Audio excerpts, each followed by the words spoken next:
There were authors with a cause. Books for Billy is a nonprofit organization. I founded in honor of my cousin Billy.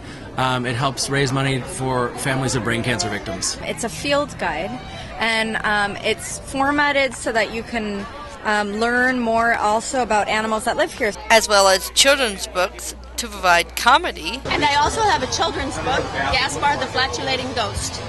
Yes. What is that? Gaspar is lactose intolerant, and his favorite thing in the whole world is ice cream. So Gaspar has a problem. And inspire future generations. We call them tech moguls.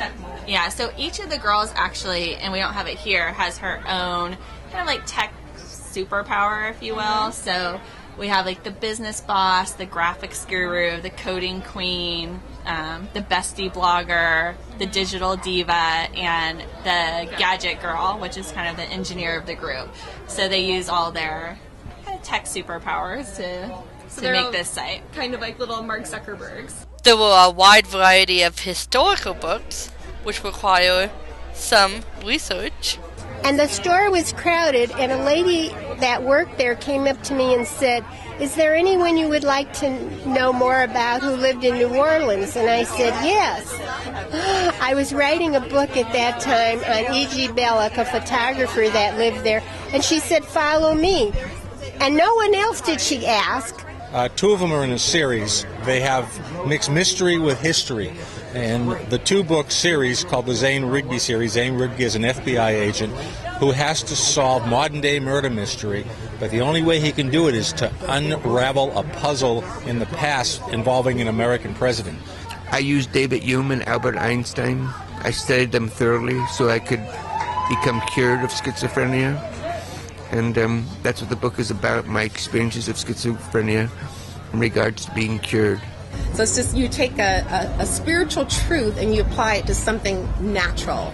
So say, for example, in this case, I applied it in terms of that people are seeking something with one type of ingredient, but they really need to go another direction for it. An inspirational tale of his success and how Kind came to be, and where he started, how things started before that with his Peaceworks company, which was a company basically started to get conflicting countries to work together and trade.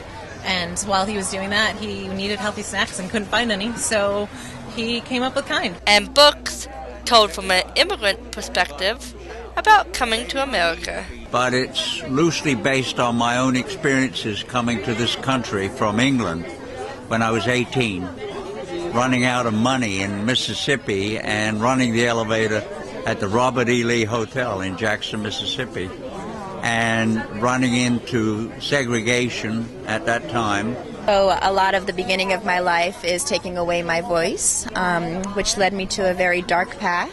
And after 19 years of being in the United States, I tried to kill myself several times and was on my deathbed, and they kept bringing me back. And that's when I realized that I had to break the cycle. I'm Julie Marie, about Los Angeles.